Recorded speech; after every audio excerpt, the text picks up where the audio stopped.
An FBI agent vanishes en route to a routine meeting. His bloodied suit resurfaces years later. No body. No suspects. No answers. Was he murdered, or did he disappear on purpose? Nathan Raines was a 42-year-old FBI agent stationed at the Dallas field office. It was March 1987, a time when the Bureau was ramping up its operations against drug cartels and organized crime spreading through the southern United States. Raines had served the Bureau for over 15 years. He was known among his peers as calm, calculated, and deeply committed. Never flashy, never political, just focused on the job.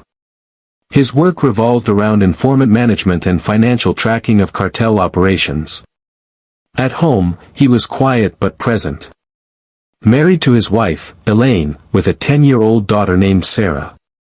They lived in a modest home in the Dallas suburbs. According to Elaine, he rarely brought work home, but in the weeks before his disappearance, she noticed a change. He was tense, distracted, and often awake late at night, flipping through files and making cryptic phone calls. March 8, 1987, started like any normal Sunday. Raines reported to the field office around 8:30 a.m. By 9:15, he signed out an unmarked Bureau vehicle.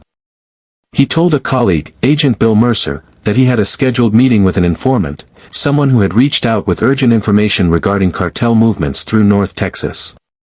Raines didn't say who the informant was or where exactly the meeting would happen, only that it was sensitive and off-book. Standard practice for confidential sources. He implied it would take place at a roadside diner near Denton, about 45 minutes north of Dallas. He never made it. When he failed to show up for his 12 p.m. debriefing, concern began to spread. Multiple calls to his bureau-issued pager went unanswered. At 3:40 p.m., a bolo was issued. The Dallas police joined the search by dusk. Around 7 p.m., his unmarked sedan was discovered abandoned at a rundown truck stop just off I-35. It was parked neatly. The driver's side door was unlocked. The keys were still in the ignition. His jacket and briefcase were in the back seat, but his FBI badge, sidearm, and ID were missing. Even stranger, the driver's seat was pushed farther back than Raines would have needed. Investigators suspected someone taller had been behind the wheel. There were no signs of a struggle. No blood. No fingerprints other than Raines. Security cameras at the truck stop hadn't been functional in months. Locals in the area reported nothing unusual. Just like that, he was gone. The Bureau launched a massive internal investigation, one of the largest of its time for a missing agent.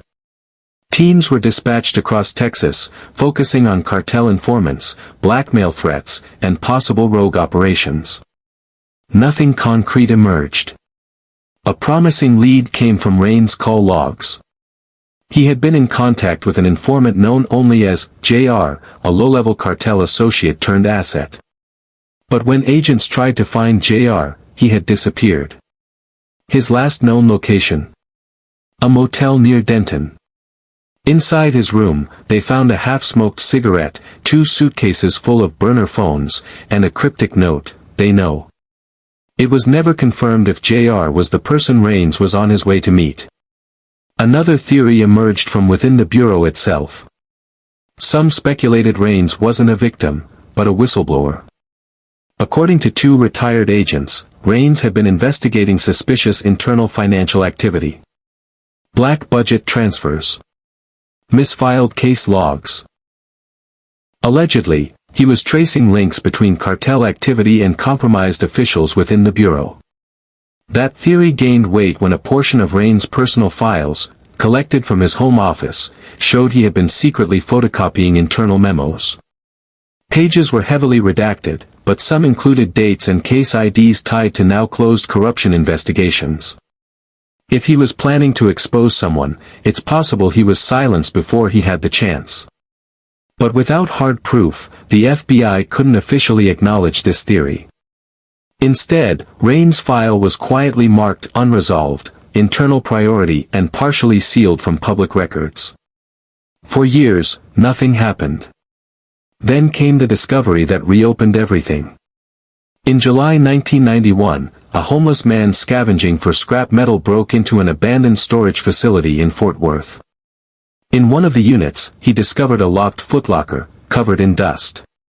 Inside, outdated surveillance equipment, a dozen FBI case folders, and a neatly folded suit, blood-stained, tagged with the initials NR. The blood matched Rains' DNA confirmed. But once again, no body. No murder weapon. No prints. The storage unit had been rented under the name Jacob Randall. No driver's license. Cash only.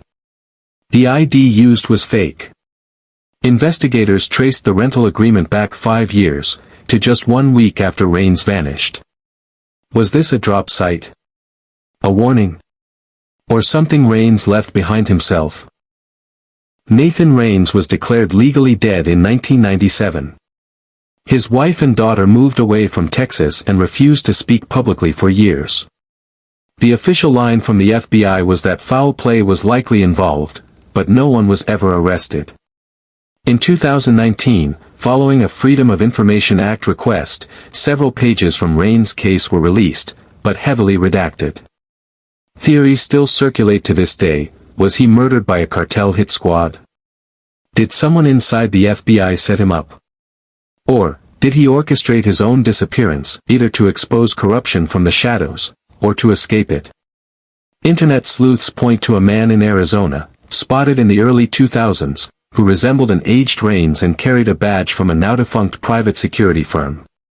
But the man vanished before he could be identified. Others believe Rains may have entered witness protection after discovering something massive, too big to be handled by the Bureau alone. Some even believe he may still be alive, watching. So what do you think happened to Agent Nathan Rains? Was he a casualty of corruption, or a ghost still out there, hiding in plain sight? Let us know your theories in the comments below.